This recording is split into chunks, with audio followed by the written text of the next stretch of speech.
Hi, producing different cuts from a chicken might seem to be a little challenging, but it's quite easy.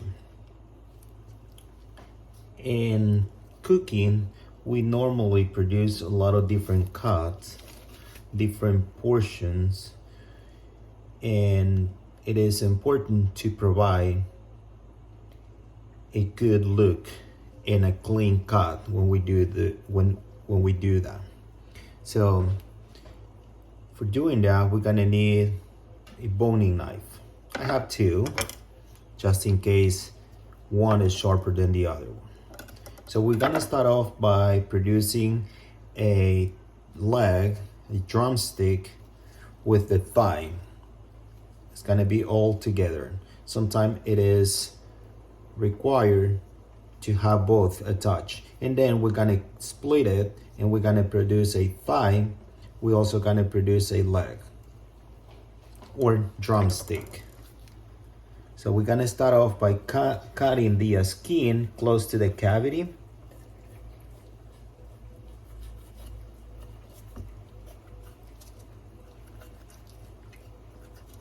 So we're gonna go around the thigh, separating the thigh from the breast. And then we're gonna flip it and we're gonna go around it. There is a piece of meat in the really all the way at the back of the chicken is called the oyster. You want to leave that attached to the leg. This is one of the most flavorful pieces of meat. And when you take it out, it looks like an oyster. So that's where it gets the name from. So we're gonna go around it. And be careful with the backbones. They're very, very hard, and you may cut yourself trying to get around it, or you may not able to cut it because of using a small knife. As you can see, I have gone around the backbone, including the oyster. And then you wanted to kind of twist it to break the bone, and then just go around it. So as you can see, we have produced a drumstick and a thigh attached. So we just kind of trim it, we just kind of clean it, make sure it looks nice and clean. And then we can sear it, we can make a really beautiful dish with this. So now we're gonna separate them to make a different cut. So what I'm gonna do is I'm gonna separate the drumstick from the thigh, and what I'm gonna do is I'm gonna find the joint so I don't have to cut through any bones, and that should be very, very simple. Just like that. So now you have a drumstick. Oftentimes you might require to produce boneless thigh, and boneless, skinless, those are commonly available. And understand the more processed, the more work you do, the more expensive a piece of meat will be. So this is easy, you can learn how to do this. So you take the thigh, if you wanted to produce a boneless, so you go inside and find the bone that goes to the back, that connects the back as well as the leg. So find the bone and just slightly cut into it with the tip of the knife. Okay, so your goal is to discover or uncover the bone. So make the bone seen so you can easily take it out and begin to tear apart and peel it. Okay, so once you do that, you have pretty much produced a cut with no bones. The only bones attached are the pieces of the backbone and the remaining bone of the leg. So then you're gonna take the knife, you're gonna go around it, you're gonna just scrape it and peel it off. So make sure there is no bones attached to the thigh.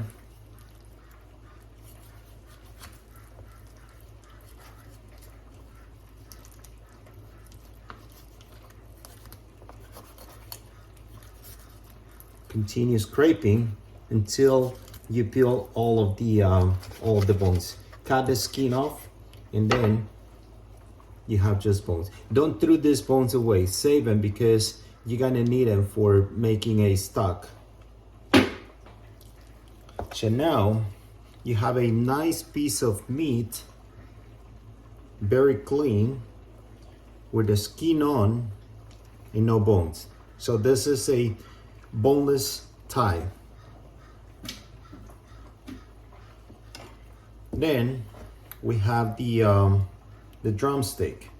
You can either cook it as it is, which is always a good idea because the bone will allow you to have more flavor and moist. But you may also debone it.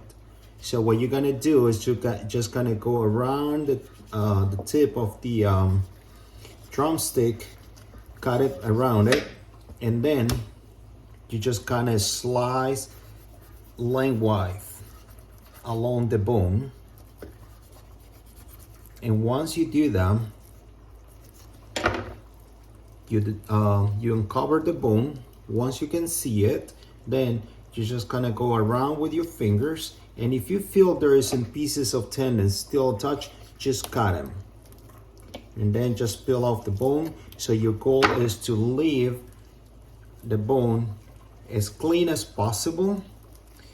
Sometimes at the beginning you may leave some meat on the bone, which is okay. Eventually, as you gain experience, you're gonna be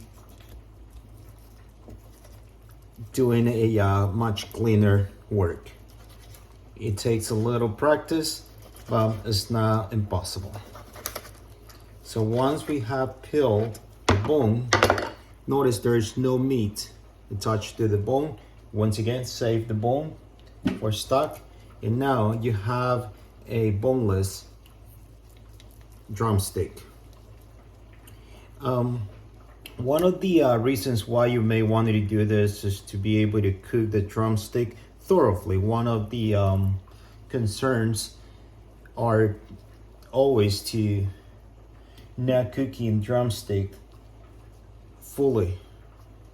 As a result, you may get food poison. So to prevent that, you may cut them open.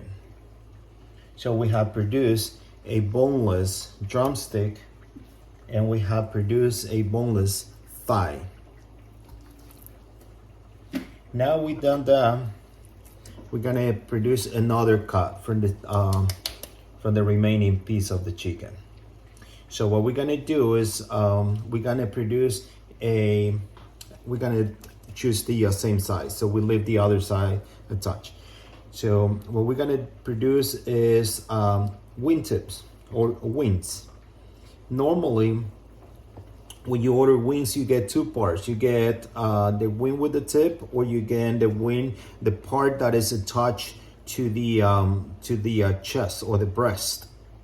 That part, it has the tendency of being a little meatier, but the part that is attached to the tip has a lot more flavor. So once again, what you're gonna do is you're gonna try to find the joint so it is so much easier with your knife, and you're not damaging your knife and you're not suffering. So just go very soft, find the joint and cut it. So now you have produced a wing attached to the tip. If you're the one that don't like the tip, you can once again just find the joint, and you may cut that out and leave it for the stock and put that aside so you can make your spicy wings later on. Now remember, we produce only the wing with the tip, so we have left part of the wing attached. This is important. I intended or intentionally left this attached because I'm gonna produce another type of cut. It's called airline chicken breast. So what I'm gonna do is I'm gonna find the center back of the breasts. I'm gonna find the bone that divides both breasts, and I'm gonna cut right in the middle, and the intention is to get all the way down to the wing so I can in a clean way I can suspend the breast from the remaining bones, so I have a chicken breast with no bones, only the bones from the wing. So as I cut it inside, I find the wishbone, and then I'll just turn it around and go around the wishbone. So make sure you do a clean job. Make sure your breast doesn't look all cut in pieces, because the cleaner it looks, the better it will look on your plate. So once again, what we're producing is a airline chicken breast. Go around the bones. Make sure you're not cutting through any bones. Cut the skin of the belly of the chicken, and then grab the breast with the remaining part of the wing. Find the joint, slide your knife in it, and you should end up with a nice piece of meat that looks like this. It has the half the wing, the breast without bones. The only bones that you will see or find are the bones attached to the wing. And then from this part, you're not done yet. There is another cut that is very common. You will have a piece of meat hanging. So what you're gonna do is you're gonna put them on the cutting board, and you just kind of slice the piece of meat nicely and carefully, and you're gonna end up with a piece of meat that is very flavorful and is often available and quite pricey. This is what is called the chicken tender. The chicken bites are made from this piece of meat, because when you make a airline chicken breast, it doesn't look good, it doesn't look clean to have pieces of meat flying. So to prevent that, you just nicely gonna clean it, gonna cut it off and put them aside and produce chicken tenders. So you take this piece of meat, you dust it with a little flour, dip it in egg, and then put them in breadcrumbs. You can nicely bread it and then fry it. It will be delicious. So we've done so far 1, 2, 3, 4 different cuts. The chicken tenders, boneless drumstick and boneless thigh, and airline chicken breast. Okay, it is your choice if you wanted to leave the skin on. I normally leave the skin on because I like to get a really nice crust. And then we can do exactly the same thing on the other side. We have the leg, we have the thigh, we have the breast, and we have the wing still attached on the other side. And this is how you produce different cuts from a chicken. Hope you enjoy it and find this helpful.